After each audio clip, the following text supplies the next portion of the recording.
ఓం మహాగణాధిపతయే నమః. ఓం గురుభ్యో నమః. ఓం శ్రీమాత్రే నమః. పరమేశ్వర స్వరూపమైనటువంటి జ్యోతిష, వాస్తు మరియు ఇతర అనేకమైనటువంటి శాస్త్రములను మనకు అందించినటువంటి మహర్షులకి నమస్కారం. హయగ్రీవ హయగ్రీవ హయగ్రీవేతి యో వదేత్ తస్య నిస్సరతే వాణి జహ్నుకన్యా ప్రవాహవత్. అరుణాం కరుణాతరంగితాక్షీం ధృతపాశాంకుశపుష్పబాణచాపాం అనిమాదిభిరావృతాం మయూఖైః అహమిత్యేవ విభావయే భవానీ. శ్రీమాత్రే నమః. ప్రేక్షకులకి ఆ లలితాంబిక అమ్మవారి యొక్క అనుగ్రహం పరిపూర్ణంగా కలగాలని మనస్ఫూర్తిగా కోరుకుంటూ, మనకి రాబోయే కొత్త సంవత్సరంలో ప్రతి లగ్నము వారు, లగ్నం తెలియని వారు, రాశి వారు ముఖ్యంగా ఈ 5 విషయాలు గనక మీరు పాటించగలిగితే మీకు ఎన్ని లాభాలు ఉంటాయి అంటే, మనందరికీ కావాల్సిన మేజర్గా ఏవైతే ప్రాబ్లం పడకుండా ఉంటామో ఆ లాభాలన్నీ ఉంటాయి. ఏమిటవి? ఒకటి, అందరికీ కావాల్సింది ఏంటంటే డబ్బులు. అప్పు ఉండకుండా ఉండాలి, అప్పు తీరిపోవాలి, కాస్త ఫైనాన్షియల్గా గ్రోత్ ఉండాలి కదా. అదేవిధంగా ఉద్యోగంలో, వ్యాపారంలో ఎటువంటి సమస్యలు రాకూడదు, అనారోగ్య బారిన పడకూడదు.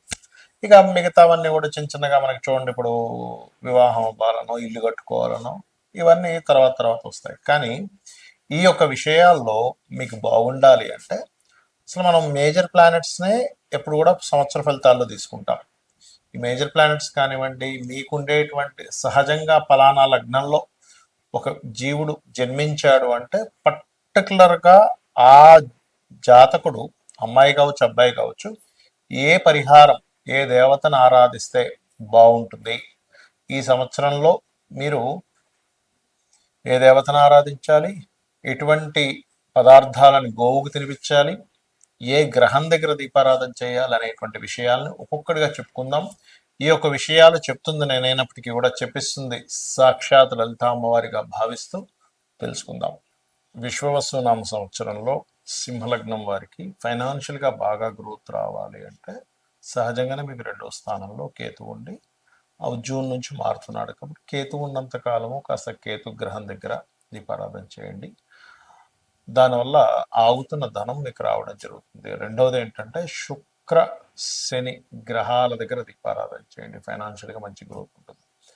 అలాగే మరి ఇక్కడ ఉద్యోగ సంబంధించినటువంటి విషయాల్లో కూడా, జాబ్ చేసేటువంటి విషయాల్లో కూడా కాస్త ఎక్కువ ఇబ్బంది పడుతున్నాము అనుకునేటువంటి వారు ఓం మాణిక్య మకుటాకార జానుద్వై విరాజితాయే నమః అని నామస్మరణ చేస్తూ, మీరు చపాతీలు ఉంటాయి అంటే మనకి తేనె పూసినటువంటి చపాతీలు, చక్కగా నూనెలో వేయకుండా ఉన్నటువంటి 3 చపాతీలు తీసుకొని వాటికి తేనె పూసి చిన్న చిన్న ముక్కలుగా చేసి గోశాలకు వెళ్ళి గోవులకి తినిపిస్తూ ఉండండి. అప్పుడు ఏమవుతుందంటే, ఏదైతే మీకు ఉద్యోగ సంబంధించిన విషయంలో ఇబ్బంది ఉందో అది చేస్తూ అదే గోశాలలో కూర్చొని నేను ఇప్పుడు చెప్పినటువంటి ఓం మాణిక్యం ఒకటాకార జానుద్వై విరాజితాయ నమః నామస్మరణ చేసుకున్నట్లయితే బాగుంటుంది. కాకపోతే మీకు సప్తమాధిపతి అష్టమ స్థానంలో సంచరిస్తున్నాడు కాబట్టి వివాహ సంబంధించిన విషయాల్లో కొంచెం ఆలస్యం అవుతూ ఉంటుంది. ఇది నూనెని దానంగా ఇవ్వడం, శనివారాలు, వీటి వల్ల చాలా మటుకు దీని ప్రభావం తగ్గుతుంది. నూనె టెంపుల్స్లో మీకు ఎక్కడ దగ్గరలో టెంపుల్ లేవనుకున్నట్లయితే గోవులకు కనీసం బెల్లం తెప్పించండి. అదేవిధంగా వ్యాపార అభివృద్ధి, సహజంగానే సింహం వారికి లాభంలో గురువు ఉన్నాడు కాబట్టి వ్యాపార అభివృద్ధులు జరుగుతాయి. కాకపోతే ఇక్కడ ఏంటంటే మరింత అభివృద్ధి జరగాలి అంటే జయ గురుదత్త, శ్రీ గురుదత్త అని నామస్మరణ చేయండి. గురువు లాభంలో ఉన్నందుకు మీకు మహాదశల్లో ఎక్కడైనా సరే కొంత స్ట్రాంగ్గా లేనట్లయితే కూడా ఈ యొక్క గురుబలం అనేటువంటిది మీకు పెరుగుతుంది. అదేవిధంగా ఇక్కడ అప్పులు తగ్గాలి అంటే మాత్రం మీరు శని భగవానుడి దగ్గర దీపారాధన చేస్తూ ఓం అపర్ణాయ నమః అని రోజు ఒక అరగంట సేపు చేయండి. ఖచ్చితంగా మీకు అప్పుల బాధలు తగ్గుతాయి, ఫైనాన్షియల్ గ్రోత్ పెరుగుతుంది, వ్యాపారాల్లో కూడా మీకు చక్కటి ఫలితాలు మీకు వస్తాయి. అయితే చాలా మందికి జాతకాలు ఉండవు, డేట్ ఆఫ్ బర్త్ రాయరు వాళ్ళ పెద్దవాళ్ళు, లేకపోతే డేట్ ఆఫ్ బర్త్ రాస్తే టైం రాయరు, దానివల్ల లగ్నం తెలీదు. అలాంటి వారు చాలా మంది నన్ను అడుగుతున్నారు, ఏమండి మాకు మరి జాతకం రాయలేదు, ఒకప్పుడు మా రాశి ఏంటో, లగ్నం ఏంటో, ఏ మహాదశ నడుస్తుందో మేము ఏం చేసుకోవాలో తెలియట్లేదు అని అన్నప్పుడు ఒకటే గుర్తుపెట్టుకోండి. చిన్న టెక్నిక్ చెప్తాను ఈ వీడియోలో మీకు. వారం మొత్తంలో ఏ వారం మీకు బాగుంటుందో చూసుకోండి. వారం మొత్తంలో ఏ నక్షత్రాలు మీకు బాగుంటున్నాయో చూసుకోండి. అంటే ఏ నక్షత్రం రోజు మీకు బాగా కలిసి వస్తుంది. అది రవి నక్షత్రాల, చంద్ర నక్షత్రాల, కుజ నక్షత్రాల, శని నక్షత్రాలు ఇలా ఉంటాయి. లేదా వారం అయితే మీకు ఈజీగా ఉంటుంది, నక్షత్రాలు అంత మీకు తెలియదు కాబట్టి. చూసుకొని ఆ రంగాల్లో మీరు డెవలప్మెంట్ కోసం ప్రయత్నం చేయండి. అది ఎలాగా అంటే, ఇప్పుడు ఆదివారాలు బాగుంటుంది అనుకోండి ఉదాహరణకి. అంటే మీరు మెడికల్ రిలేటెడ్ సంబంధించిన వాటిలో వెళ్తే మీ లైఫ్ బాగుంటుంది అని అర్థం. దీనికి మీకు జాతకం తెలియాల్సిన అవసరం కూడా, ఎందుకంటే మీకు సూర్య భగవానుడు బాగుంటేనే ఆదివారాలు బాగుంటాయి. లేదా 1వ తేదీ, 19వ తేదీ, లేకపోతే మనకి చూడండి 10వ తేదీ, ఈ తేదీల్లో కూడా బాగుంటుంటుంది. అంటే దాని అర్థం మీకు తెలియకపోయిన జాతకం మీకు ఎక్కడో రవి బాగున్నాడు. అంటే మెడికల్ రిలేటెడ్, ఆరోగ్యానికి సంబంధించిన, గవర్నమెంట్ రిలేటెడ్ ఇట్లాంటి వాటిల్లో మీరు ప్రయత్నం చేయొచ్చు. చంద్రుడు కూడా గవర్నమెంట్ రిలేటెడ్ చేయొచ్చు. కాకపోతే చంద్రుడి దగ్గరికి వచ్చేసరికి చంద్రుడు బాగున్నాడు అనుకోండి, మీకు సోమవారం బాగుంటుంది. అలాంటప్పుడు మీరు ఫుడ్ రిలేటెడ్ చేసుకోవచ్చు. సోమవారాలు అస్సలు నాకు కలిసి రావట్లేదండి అనుకునేటువంటి వారు ఫుడ్ జోలికి అసలు వెళ్ళకూడదు. ఫుడ్ సంబంధించిన పెట్టుతున్నారంటే ఇబ్బంది పడుతూనే ఉంటారు. అలాగే మరొక విషయం ఏంటంటే, ఇక్కడ ఈ యొక్క ప్రయాణాలకు సంబంధించింది, ఫుడ్ రిలేటెడ్ సంబంధించినవి ఇవి బాగుంటాయి. ఏది మీకు సోమవారం బాగుంటాయి. లేదా 2వ తేదీ, మీ 2 వచ్చేది ఏదైనా 2, 11, 20, 29 ఇవన్నీ అంటే 2 అంకె వచ్చే రోజులు మీకు బాగుందంటే చంద్రుడు బాగున్నాడు అర్థం మీ జన్మ జాతకంలో. మరి దీనికి మనం రత్నం పెట్టుకోవడానికి కూడా ఆపాదించవచ్చా అంటే కొంతవరకు ఓకే, కానీ రత్నం ఎప్పుడైనా ఎవరైనా పెట్టుకోవాలంటే ఖచ్చితంగా మీరు మీ యొక్క డేట్ ఆఫ్ బర్త్ ఉండాలి, టైం ఉండాలి, మీకు ఏ గ్రహం బలంగా ఉందో చూసుకోవాలి. దీనివల్ల కొంత రిజల్ట్ తెలుసుకోవచ్చు, బట్ అక్యురేట్గా అంటే అది చూసుకోవాలి. అలాగే దేవతారాధన కావచ్చు, రెమెడీస్ కావచ్చు, మీ పర్సనల్ చార్ట్ ఉండాలి. బట్ మీకు దీనికోసం చెప్తున్నా. అదేవిధంగా మీకు ఒకవేళ మంగళవారాలు బాగున్నాయి, ల్యాండ్స్ బిజినెస్ చేయొచ్చు. బుధవారాలు మా బాగా అనిపిస్తుందండి అన్నప్పుడు మీడియేటింగ్ చేసి ఏమైనా చేయొచ్చు. బ్రోకరైజేషన్, మీడియేటింగ్ చేస్తుంటారు అట్లాంటివి. బుధవారం బాగా కలిసి వస్తుంది అనుకోండి, షేర్ మార్కెట్ కూడా కలిసి వస్తుంది. కాకపోతే అది లాంగ్ టర్మ్, డైలీ ట్రేడింగ్ కాదు. అదేవిధంగా గురువారాలు బాగున్నాయండి, నాకు ఎప్పుడు గురువారం బాగా కలిసి వస్తుందండి, 4 డబ్బులు వస్తాయండి, నాకు పేరు వస్తుందండి అంటూ ఉంటారు. అలాంటి వారు టీచింగ్ లైన్స్లోకి వెళ్ళినా, కన్సల్టెన్సీ లైన్స్లోకి వెళ్ళినా చాలా బాగుంటుంది.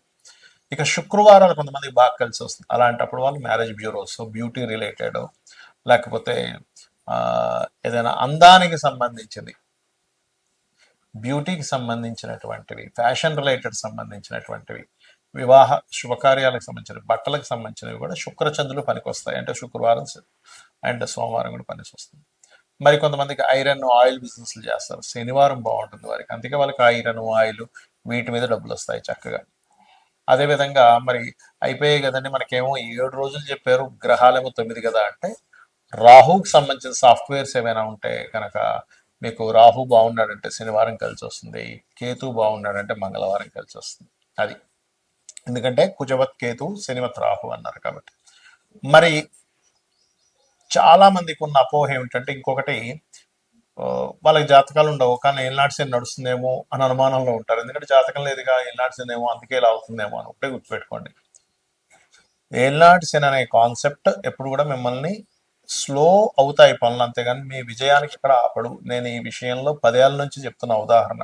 స్వర్గీయ ఎన్టీ రామారావు గారి విషయంలో కావచ్చు, మన జగన్ గెలిచినప్పుడు కావచ్చు, గత 5 years బ్యాక్ చంద్రబాబు నాయుడు గారు గెలిచినప్పుడు కావచ్చు, అదేవిధంగా మోడీ గారు, పిఎం మోడీ గారు ఏళ్ళనాటి శనిలోనే ఆయన పిఎంగా కూడా కొనసాగుతూ వచ్చారు. ఇప్పుడు 3rd term కూడా అర్ధాష్టమి శనిలో అని చెప్తూ వస్తున్నారు. కాబట్టి ఫస్ట్ మీ మైండ్లో నుంచి ఆ నెగిటివ్ థాట్ తీసేసేయండి. ఎప్పుడు కూడా మన థాట్సే మన జీవితం, గుర్తుపెట్టుకోండి. పాజిటివ్గా ఉండడం, ఏళ్ళనాటి శని నాకు అన్ని ఇస్తాడు, పెళ్ళి ఇస్తుంది, ఉద్యోగం ఇస్తుంది, ధనాన్ని ఇస్తుంది, కానీ స్లో మనకు ఒక పాఠాన్ని నేర్పిస్తూ ఉంటాడనే విషయాన్ని మీరు అర్థం చేసుకోండి. అలాగే మరొక విషయం ఏంటంటే, ఇక్కడ మీరు అందరికీ ఏళ్ళనాటి శని, అర్ధాష్టమి శని, అష్టమి శని ఇబ్బంది పెట్టాలని కూడా రూల్ లేదు. మీ కర్మ మీ యొక్క మహాదశ అంతర్దశని బట్టి ఉంటుంది. ఇవేమీ కాదు, నాకు అసలు ధనయోగాలే లేవు, ధన సంబంధమైనటువంటి విషయాలు నేను బాగా కలిసి రావాలనుకుంటున్నాను, ఏం చేయాలంటే యంత్రాలు ఉంటాయి దానికి.